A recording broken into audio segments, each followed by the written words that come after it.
સરકારના મુખ્યમંત્રી અને શિક્ષણ મંત્રીને કહેવા માંગુ છું કે આપના દ્વારા માધ્યમિક શાળાઓમાં 9 થી 12ની અંદર 10,700 શિક્ષકોની ભરતી બહાર પાડવામાં આવી છે। છેલ્લા 10 વર્ષમાં સરકાર દ્વારા 2 જ વખત ટાટની એક્ઝામ લેવામાં આવી છે અને જેના કારણે હજારો લાખો બીએડ થયેલા વિદ્યાર્થીઓ આજે ઘરે બેઠા છે કેમ કે ક્વોલિફાઈડ નથી થઈ શક્યા, તેના લીધે ભરતી નથી થઈ શકતી। આજે જે તમે 10,700ની ભરતી પાડી હતી એની અંદર પણ 3500 કરતાં પણ વધુ જગ્યાઓ ખાલી છે।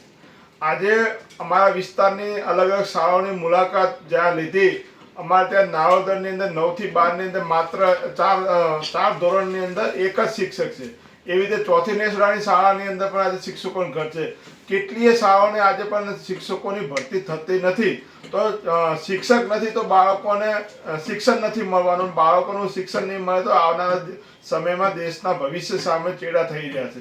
તાત્કાલિક ધોરણે બીજો રાઉન્ડ પાડી અને આજે 9 થી 12માં જેટલી પણ શાળાઓમાં જે 10,700ની ભરતીમાં બાકી રહી ગયા છે એમની ભરતી પૂરો કરી અને તાત્કાલિક ધોરણે ભરતી કરવામાં આવે અને આ દેશના ભવિષ્ય સાથે ચેડા ના કરે ગુજરાત સરકાર। અને જો ભરતી નહીં કરવામાં આવે તો આગામી સમયમાં વિદ્યાર્થીઓના રોષનો ભોગ બનવું પડશે, જવાબદારી સરકારની રહેશે।